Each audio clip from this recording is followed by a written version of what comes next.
MC जी के अधिकारी थे सीवरेज को लेकर के, उसको भी हमने कहा है कि जो अधिकारी है उसकी सुनिश्चितता की जाए ताकि लंबे समय से लोग समस्या को लेकर के पीड़ित ना हो,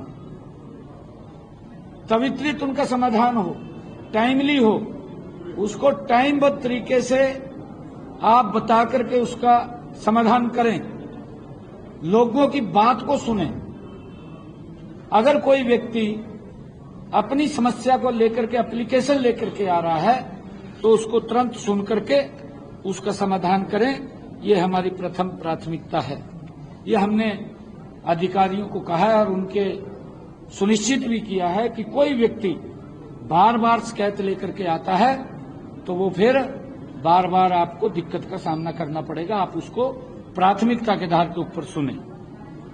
आज मेरे लिए, क्योंकि जब मैं ग्रीवेंस की जिला गुरुग्राम की बैठक में आया हूं तो आज यहां पर लगभग 208 करोड़ 97 लाख रुपए की 11 परियोजनाओं के उद्घाटन और शिलान्यास आज किए हैं। इनमें ये कुल 13 परियोजनाएं हैं।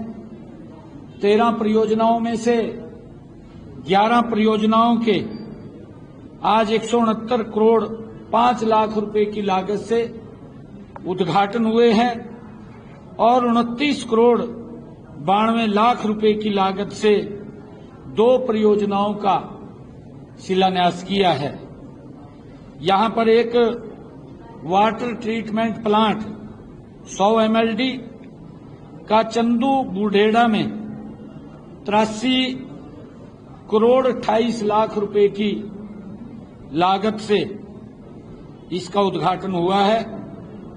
पंचगांव फारूक नगर सड़क को चौड़ा करना, उसका पुनर्निर्माण करना, ये 55 करोड़ 6 लाख रुपए की लागत से आज इसका उद्घाटन हुआ है। हेली मंडी फारूक नगर सड़क का नवीनीकरण करना 13 करोड़ 19 लाख रुपए की लागत से हुआ है और राजकीय वरिष्ठ माध्यमिक विद्यालय दौलताबाद के नए भवन का निर्माण 5 करोड़ 4 लाख रुपए की लागत से किया गया है। राजकीय मॉडल वरिष्ठ माध्यमिक विद्यालय सोहना में नए भवन का निर्माण 3 करोड़ 41 लाख रुपए की लागत से किया गया है। राजकीय वरिष्ठ माध्यमिक विद्यालय सिलानी के नए भवन का निर्माण 3 करोड़ 13 लाख रुपए की लागत से किया गया है। राजकीय वरिष्ठ माध्यमिक विद्यालय धनवापुर में नए भवन का निर्माण 2 करोड़ 40 लाख रुपए की लागत से किया गया है। अलीपुर, हरिएड़ा और रायसीना गांव में के रायसीना मंदिर तक सड़क का निर्माण ये 8 करोड़ 23 लाख रुपए की लागत से हुआ है। ननेड़ा तक बीपीडीएस सड़क का निर्माण 33 लाख रुपए की लागत से हुआ है। लो सिंघानी से चवनपुरा बिल्डिंग का सड़क का निर्माण 28 लाख रुपए की लागत से हुआ है। कुल मिलाकर के 179 करोड़ 5 लाख रुपए की लागत से इन कार्यों के आज उद्घाटन हुए हैं और जिन परियोजनाओं का आज शिलान्यास किया है इनमें सोहना, अभयपुर, लोहतकी, खेरला, दमदमा से रिटोज तक सड़क का निर्माण 16 करोड़ 57 लाख रुपए की लागत से किया जाएगा। जल्दी ही उसके ऊपर काम चालू हो जाएगा। दमासपुर वाया नया गांव तक सड़क का निर्माण 13 करोड़ 35 लाख रुपए की लागत से किया जाएगा।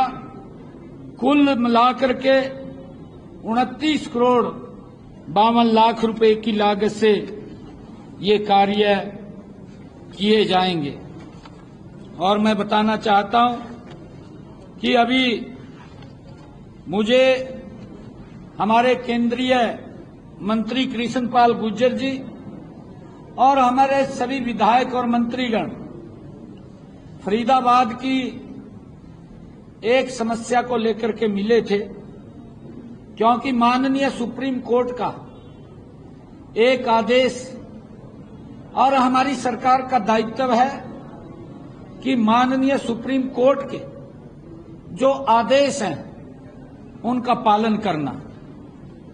परंतु मैं ये कहना भी चाहता हूं कि जिन लोगों ने इस समस्या को जन्म दिया है, जिन लोगों के कारण समस्या पैदा हुई है, वही लोग आज आकर के विरोध करने पर खड़े हो गए हैं। माननीय सुप्रीम कोर्ट का आदेश का हमने पालन किया है। कांग्रेस ने कभी माननीय सुप्रीम कोर्ट के फैसलों का सम्मान नहीं किया। आज भी कांग्रेस के लोग अपने आप को सुप्रीम कोर्ट और कोर्ट से ऊपर मानते हैं। उन्होंने कभी महामहिम राष्ट्रपति महोदय का सम्मान नहीं किया। उन्होंने कभी महामहिम उपराष्ट्रपति महोदय का सम्मान नहीं किया। कांग्रेस ने कभी लोकतंत्र का सम्मान नहीं किया। कांग्रेस ने कभी संसद का सम्मान नहीं किया। कांग्रेस ने कभी माननीय प्रधानमंत्री जी जो 140 करोड़ लोगों के दिलों की धड़कन है, जिन्होंने संकल्प ले रखा है कि हम 2047 तक भारत को विकसित राष्ट्र बनाएंगे, और गति से काम चल रहा है।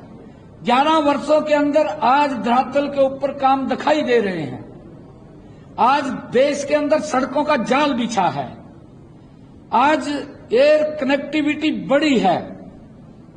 आज अगर हम देखें रेलवे की कनेक्टिविटी आज बड़ी मजबूत हुई है। वंदे भारत जैसी ट्रेन आधुनिक सुविधाओं से सुसज्जित देश के नागरिकों को नरेंद्र मोदी जी ने इन 11 वर्षों में उपलब्ध कराई है। आदरणीय प्रधानमंत्री जी ने इन्हीं 11 वर्षों के अंदर हम देखते हैं कि जहां देश को मजबूती से आगे ले जाने का काम कर रहे हैं, वहीं दूसरी तरफ देश के स्वास्थ्य को लेकर के चाहे नए एम्स बनाने की बात है, चाहे देश के अंदर नए मेडिकल कॉलेज बनाने की बात है, मोदी जी लगातार गति से काम कर रहे हैं ताकि देश के हर व्यक्ति के स्वास्थ्य की चिंता अगर किसी ने की है, मोदी जी ने की है। अगर मैं हरियाणा की बात करूं, पॉपुलेशन तो बढ़ रही थी, परंतु एमबीबीएस की सीटें नहीं बढ़ रही थी। मात्र 700 सीटें कांग्रेस के समय में 55 सालों तक 700 सीटों में से हमारे पास डॉक्टर पूरे नहीं हो रहे थे, जिस तरीके से पॉपुलेशन बढ़ रही थी। परंतु हमने इन 11 वर्षों में मोदी जी के नेतृत्व के अंदर हरियाणा प्रदेश के अंदर हर जिला के ऊपर मेडिकल कॉलेज बनाने का निर्णय किया। आज 15 जिलों के अंदर मेडिकल कॉलेज फंक्शनल है, मेडिकल यूनिवर्सिटी बन गई है और 9 जिलों के अंदर बन रहे हैं। आज लगभग 2460 मेडिकल सीटें आज हो गई हैं। लगातार इन सीटों को भी बढ़ाने का काम कर रहे हैं, परंतु कांग्रेस अपने कामों में जो उन्होंने किया है, कांग्रेस भ्रष्टाचार के अंदर तो फंसी रही, भ्रष्टाचार तो करती रही, परंतु देश के विकास की तरफ नहीं सोचा। देश के विकास की तरफ अगर कोई व्यक्ति ने आजादी के बाद इतनी गति से काम किया है तो उसका नाम नरेंद्र मोदी है। उस व्यक्ति ने आजादी के बाद भारत को एक प्रगतिशील भारत बनाने का काम वो नरेंद्र मोदी जी ने किया है। और मैं बताना चाहूंगा कि आदरणीय कृष्ण पाल जी गुर्जर और हमारे विधायक मंत्रीगण और प्रमुख लोग जो फरीदाबाद के थे वो सभी मिले थे और हमने उनको कहा है कि हम अपनी आपकी बात को माननीय सुप्रीम कोर्ट जो हमारी सीसी कमेटी है उसके आगे हम रखेंगे और सीसी कमेटी माननीय सुप्रीम कोर्ट को अवगत कराएगी, क्योंकि हमने जो कार्रवाई की है, क्योंकि आगे गरीब परिवार हैं, गरीब घर हैं और इन्वायरमेंट को उन परिवारों से, क्योंकि सैकड़ों वर्षों से वो गांव बसा हुआ है, आज का नहीं है, सैकड़ों वर्षों से गांव बसा हुआ है। हम माननीय सुप्रीम कोर्ट से ये निवेदन करेंगे उस कमेटी के माध्यम से कि उसके ऊपर थोड़ा विचार किया जाए, क्योंकि गरीब परिवार है और माननीय प्रधानमंत्री जी तो घर बना करके लोगों को देने का काम कर रहे हैं ताकि इन्वायरमेंट भी बचा रहे, उसको भी दिक्कत ना आए, और उसके बारे में जो भी फैसला माननीय सुप्रीम कोर्ट का होगा हम उसको सिर माथे लेकर के काम करेंगे, ताकि हमारी सरकार विकास और पर्यावरण दोनों के संतुलन में हम विश्वास रखते हैं। पर्यावरण भी बचना चाहिए और विकास भी होना चाहिए, और इसको लेकर के हमने